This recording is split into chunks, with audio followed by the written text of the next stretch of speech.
Pessoal, tudo bem? Na aula de hoje a gente vai falar, continuando sobre a questão das ideologias que surgiram durante o século XIX. A gente vai entrar na questão da Rússia comunista, o nascimento da União Soviética. E na próxima aula a gente vai falar um pouco sobre pós-morte de Lenin, Guerra Fria e todas as consequências que essas causas que eu vou explicar aqui, né, surtiram seus efeitos posteriormente. A gente vai dar uma olhada nisso depois. Mas voltando os olhares para a Rússia, a gente tem que começar a destacar que a Rússia em si, ela era um país que vivia sobre uma monarquia absolutista. Então, era um país onde os czares eles dominavam com mão de ferro, isso era já cultural da Rússia, essa questão do controle, da opressão. Com eles não tinham muita palavra, então era basicamente a palavra deles era a lei. Junto com essa monarquia absolutista, aliada com eles, estava o clero. Então a Rússia a gente podia ver como um país titânico nas suas proporções, só que ainda assim muito atrasado. Tanto em questão de industrialização, ele era um dos maiores em territórios, mas em questão de industrialização, em questão de desenvolvimento, dessa cultura desenvolvimentista, ele era baixo relacionado aos outros que já tinham começado esses processos antes, né? E com um vigor maior. A Rússia vivia nessa monarquia absolutista e isso era tão representado, esse controle dos czares sobre a população, que o símbolo antigo da Rússia era uma águia com duas cabeças, né, cada um olhando para um lado, que representava justamente a águia como animal. Ela já tem o alcance óptico do olho, né, maior, ela consegue ver muito mais do que a gente como ser humano consegue ver com as nossas proporções, né, ópticas. Ou seja, era a águia conseguir ver além de proporções imagináveis, né, pelo próprio ser humano, e ter duas cabeças, uma de cada lado, representava que nada fugia dos olhos do czar.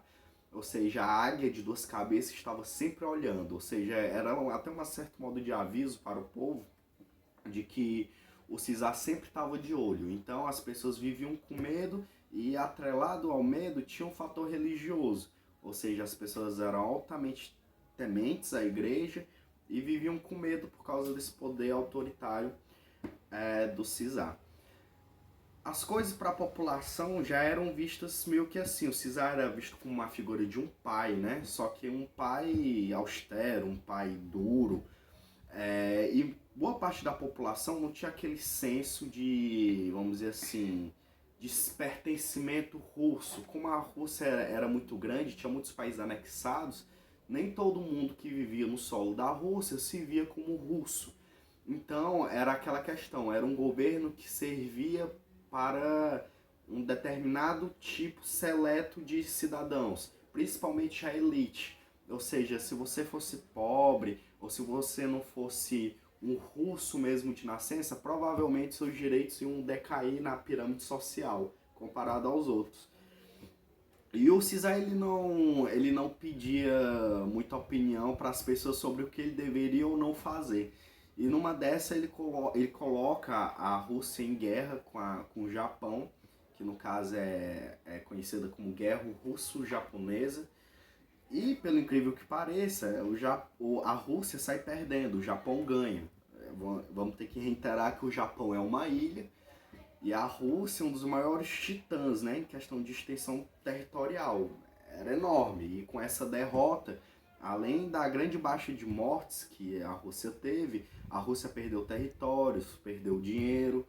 Isso alavancou a crise que a Rússia já passava. Ou seja, se o governo do czar já não era a melhor coisa possível, com essa crise pós-guerra japonesa, né, com essa derrota, ficou mais abalado ainda. E quem sofria era justamente as pessoas que tinham menos poder de voz nessa população. E com isso, em 1905, acontece o Domingo Sangrento. As pessoas já sentidas com os efeitos da guerra, da crise, da fome, da má administração dos czares, resolvem fazer uma passeata até o Palácio de Inverno. É uma passeata pacífica, só mesmo para cobrar coisas essenciais, como paz, como comida, boa distribuição social, e são recebidos a tiros, né? O CISAR, ele manda os soldados dele nem perderem tempo. Assim que o pessoal chega para reivindicar, eles são chacinados, né? Alguns conseguiram fugir, outros não. Até hoje, em questão de números oficiais, a gente não tem um número concreto das baixas, né? Das mortes que ocorreram, porque no registro oficial tem falando bem menos com o que é discutido por outros historiadores, né?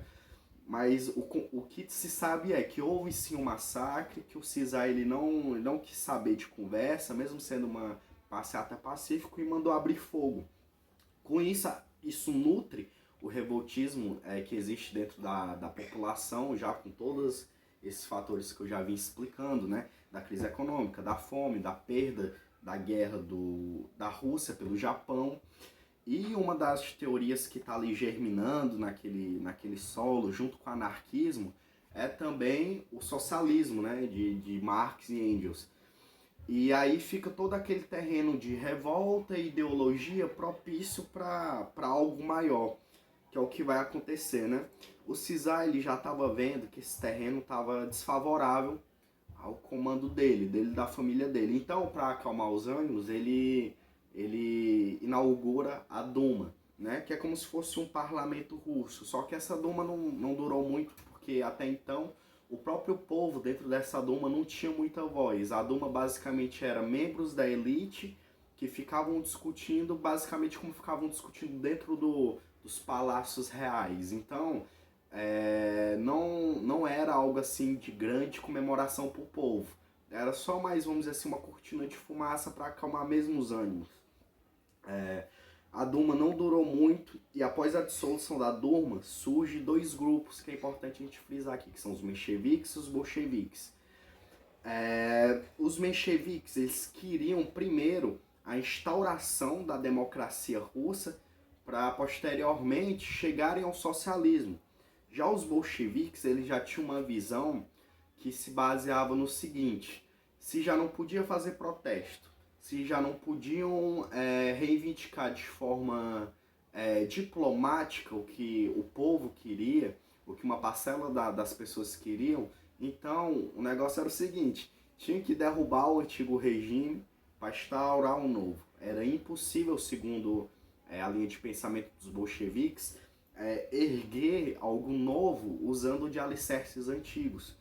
Então, eles tinham esse pensamento até que de certo modo radical, mas de que só poderia mudar as coisas sem a interferência dos czares e a interferência de sistemas, de pessoas ou de ferramentas e engrenagens ligados à antiga figura do czar que dificultassem esse novo processo.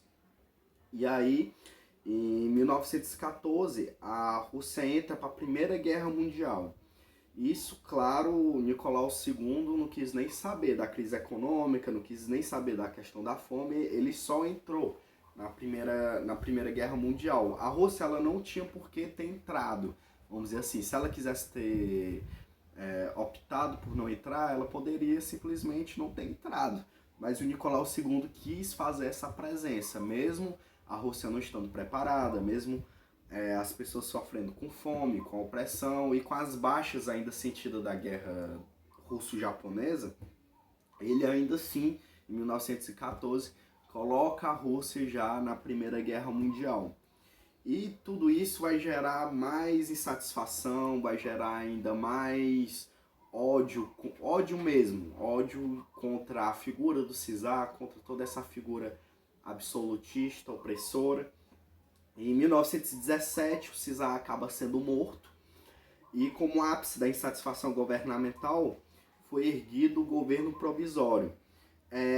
Mas isso não adiantou de muita coisa para a população, porque mesmo com esse governo provisório estabelecido pelos mencheviques e bolcheviques, a Rússia continuava ainda dentro da Primeira Guerra Mundial.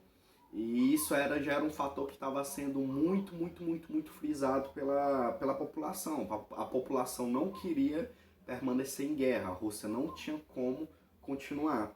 E aí Lenin entra com o chamado paz, pão, terra e todo o poder aos soviéticos. Lenin prometia tirar a Rússia da Primeira Guerra e dar alimento e terra para o povo. E ele fez. Lenin consegue tirar a Rússia da Primeira Guerra Mundial e, com o apoio dos proletários, derruba o governo provisório. Garante comida e terra para as pessoas que o apoiaram, além de confiscar bens da elite, né? Isso vai gerar posteriormente, no que a gente vai entrar nas próximas aulas, no processo de guerra civil. Mas o assunto de hoje, que é basicamente da queda do antigo regime monárquico da Rússia até o nascimento da União Soviética, basicamente esses são os pontos a se destacar.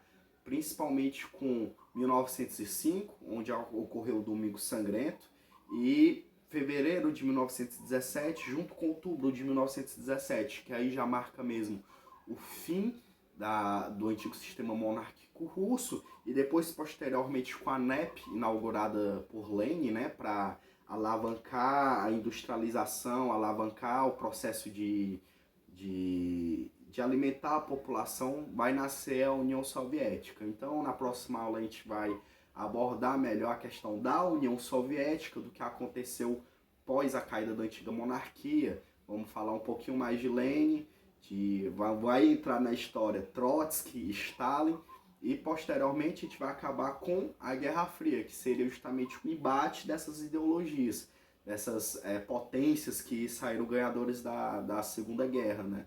Tanto os Estados Unidos com a corrente liberal, né, capitalista, e a Rússia com a sua versão de socialismo, né? Então a gente fica por aqui, a gente vai passar aí uma pequena atividade mesmo só para fixar esses pontos, né, que vocês ouviram hoje. Qualquer coisa, vamos manter contato. Obrigado, gente. Boa tarde.